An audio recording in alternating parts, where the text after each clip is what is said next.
Hello to our loyal four-eyed audience. Welcome back to Through the Looking Glass, a weekly student-run podcast where we look at different viewpoints each week surrounding eyesight.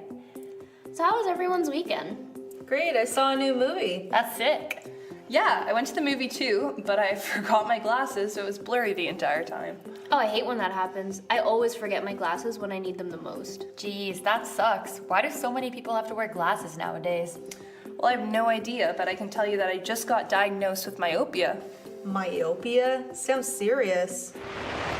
So there's an increasing proportion of the global population who now require glasses for proper vision.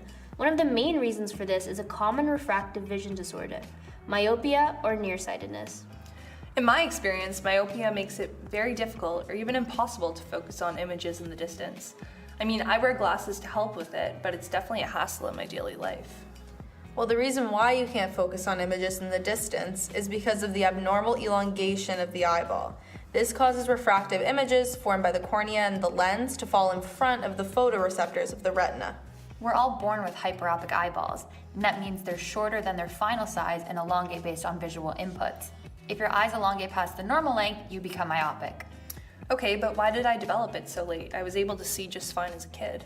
Well, your eyes probably didn't elongate past the normal length until later on. This happens at different rates for people who are susceptible to myopia for many reasons. First, we'll need to discuss exactly why people have myopia. There has to be an evolutionary explanation, right? Well, the underlying biological cause of myopia is unknown. However, it's hypothesized that there are both genetic and environmental causes. Fact: myopia is a century-old problem. Although we found ways to combat it, like wearing glasses, contact lenses, or corneal surgery, we still have a long ways to go in uncovering a successful cure. Myopia impacts a variety of people, varying among ethnicity, geographic locations, and socioeconomic status. If left untreated, moderate myopia can become one of the leading causes of visual impairment.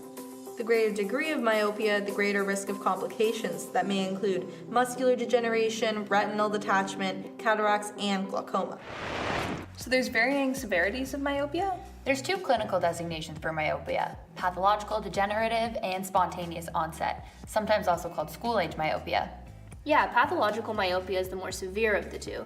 It's when you have rapid, extreme axial elongation of the globe, leading to a high refractive error. It puts a lot of stress on your ocular structures and can cause degenerative changes in the eye and irreversible vision loss. Oh God, do you think that's the type I have? No, pathological myopia is pretty rare. It affects only about 0.9 to 3.1% of the population.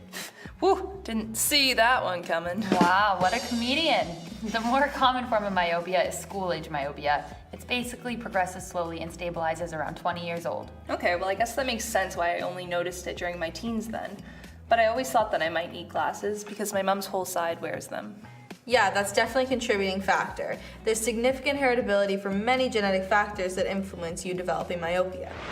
So let's move on to the genetics of this condition. There have been many studies looking at family histories, twin studies, Pedigree analyses, and population studies. Yeah, they all show the involvement of different genes and loci associated with myopia. So why don't we look at the results from these studies that provide strong support for the genetic basis of myopia? Yeah, well, like I was saying, my mom's entire side of the family has glasses, so I'm assuming this puts me at a higher risk for myopia then? Well, I found an interesting study on this topic by J.M. Ip and his team, where he studied over 2,500 Australian children and looked at the risk rate of developing myopia based on if your parents were also myopic. Basically, children with both parents being myopic had a 43.6% chance of developing myopia compared to only a 7.6% chance with no myopic parents. So to put that in English terms, you're saying that the study showing myopia is a strongly heritable trait and can be passed down from your parents.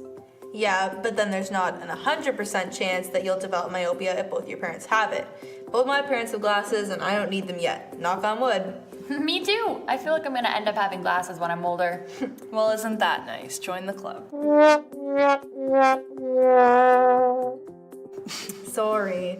Also, a strong genetic correlation of refractive power was found by J.I. Carlson through twin studies. Refractive power? Yeah, that's just your ability to see objects from far distances. So people with myopia like me have lower refractive power than your average Joe. That's us! Exactly.